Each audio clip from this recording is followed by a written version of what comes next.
Qatar FIFA 2022. The journey starts the 21st of November. Heathrow and Qatar Airways. Entering Heathrow Airport. Transferring chairs to board plane. Finding our seats. Here we are.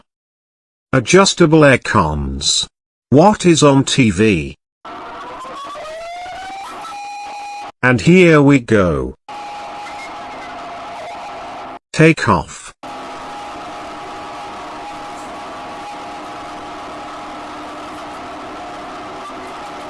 Excellent service.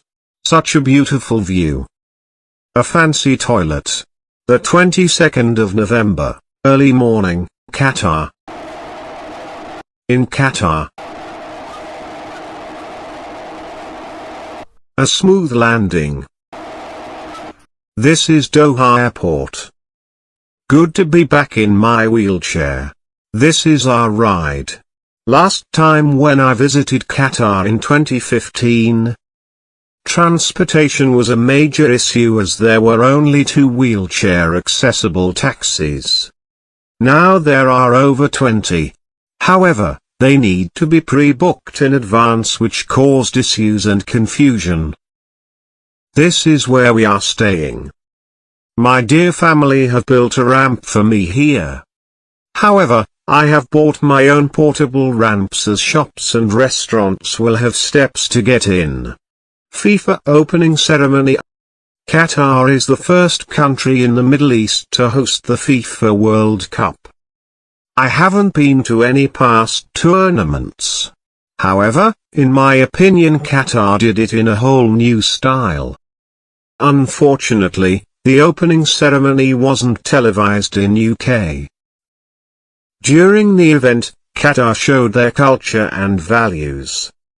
This young, famous, Qatari YouTuber called Ghanem Al-Mukhtar is interacting with Morgan Freeman, while part of the Holy Quran was being recited, mentioning acceptance of difference within people, peacefully and respecting everyone. Ghanem Al-Mukhtar has caudal regression syndrome and is a wheelchair user. An ambassador for the 2022 FIFA World Cup. Who is a true inspiration to all of us with special needs and to quotability today. Shows what we can do, and not what we can't. Qatari music played while mascots of previous FIFA World Cup hosts came to participate in the event, followed by flags from each country. A clip was shown of the former Emir, Qatari ruler, Sheikh Hamad bin Khalifa Al Thani, playing football with his friends when a child. His son and the current Emir, Sheikh Tamim bin Hamad Al Thani, gave a speech before the end of the ceremony. Welcome and good luck to all. The Thani family have ruled Qatar for a few centuries, with Jassim bin Mohammed Al Thani being the founder of the state of Qatar. In the 1800s, the 22nd of November, Metro to Mall of Qatar. Metro is a 10-minute walk from where I am staying. The station nearest to us is called Al-Shaqab. There are 37 stations which include Al-Maysilah, the White Palace and Lusail. The Al-Shaqab station is located on Huwa Street in Old Al Rayyan, but is near the border with the district called Al-Shaqab. Here we are. The Al-Shaqab station looks cool. Going to the mall. These are driverless trains. This is the metro line and the different stations. This mall has excellent wheelchair access. Very smooth, clean ramps. The 24th of November, match day, Portugal vs Ghana. We have arrived by taxi at Stadium 974 to watch Portugal vs Ghana. Nice smooth ramp to exit. The pavements are very high, so having issues getting on and off them. Hence going on the road. The stadium is absolutely marvelous. This is called Stadium 974. Located in Doha, Qatar. Opened the 30th of November 2021, it is a temporary venue made from 974 recycled shipping containers, after which it will be dismantled. It is the first temporary venue in FIFA World Cup history. 974 is also the extension mobile code for people in Qatar. We've taken a cart to the seating area. Here is the lift. Leaving cart. This lift is good. Handsome reporter. Unfortunately, I will be sitting separate from my family. Here we are. Such a beautiful view. A wheelchair area. This is a tight game so far.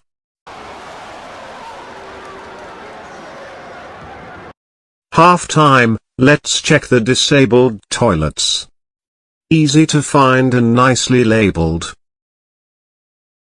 A slide door.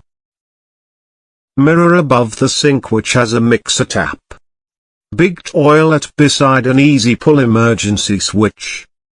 Back to the game. A penalty? Okay, Cristiano Ronaldo, time to do your thing. He scores.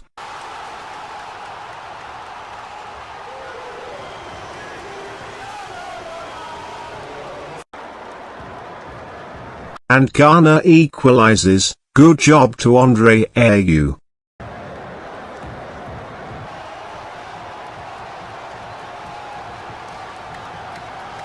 Portugal leads again.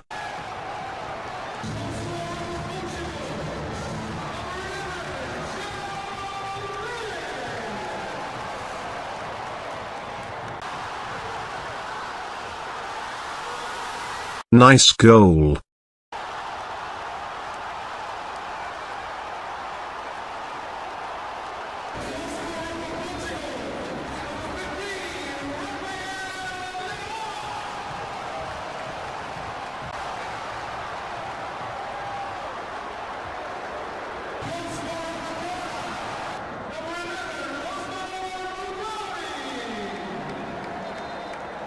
Portugal wins 3-2, but Ghana can hold their heads up high. They played a great game. 42,662 people attended the match. The 26th of November, FIFA Fan Festival. We are now out to watch Argentina vs Mexico, on a big outdoor television. FIFA Fan Festival. Cool drones displaying two footballers to get control of the ball.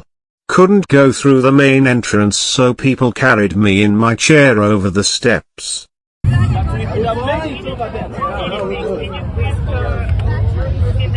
on camera. They're gonna bring him this side now.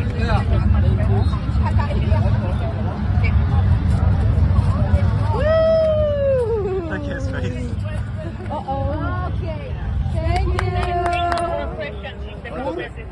Got the best view as everyone was considerate and gave way to me. Messi has scored. Me copying the Arab sculpture behind me. The resemblance is uncanny. The 29th of November, Lusail. This city is called Lusail. We took the only tram in the world which goes underground. These are Qatar Towers. Also known as Crescent Tower Lusail and Qatar Hospitality Tower. The buildings operate as a 5-star and 6-star hotel which was opened at the same time as the 2022 FIFA World Cup. The president of FIFA stays here during the tournament. This is Lusail Stadium, the biggest stadium in Qatar, with the capacity of 88,966. After the World Cup, it will be used as a community space of schools, shops, cafes, sporting facilities and health clinics. It hosts the final and the closing ceremony. I'm tempted to drive through there. The 30th of November. Paratriking. Time to try paratriking. This is using a flying trike to roam the sky, with 1 or 2 seats. Supported by a large paraglider, it uses a motor which is attached to a propeller. Qatar, Doha is ideal for it. This looks cool and maybe a once-in-a-lifetime opportunity. So, let's do this. Getting equipped. Setting the trike's cords. Both GoPros recording. One towards the front, while the other is facing me. Ready to fly.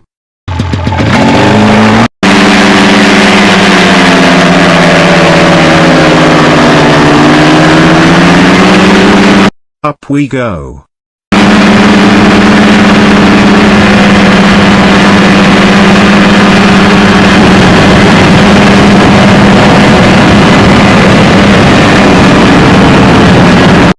My face says it all.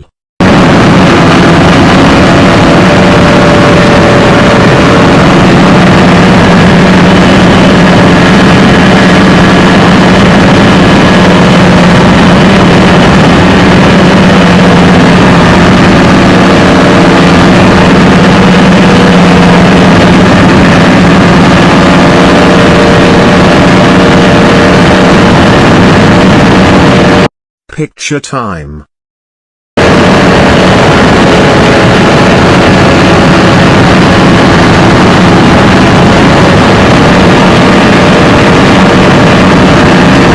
Lovely scenery.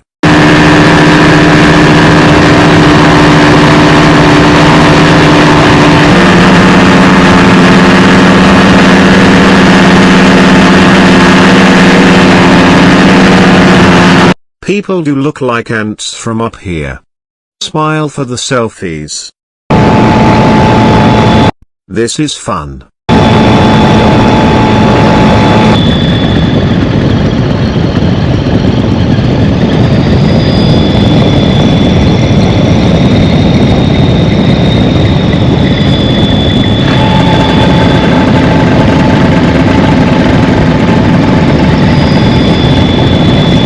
Having a whole new spin of the world from up here. Time to go down before it gets dark.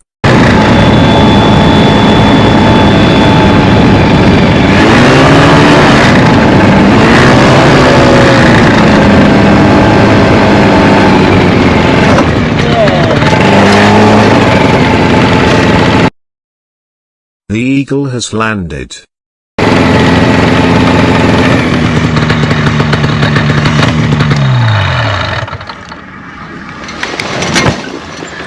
Yes.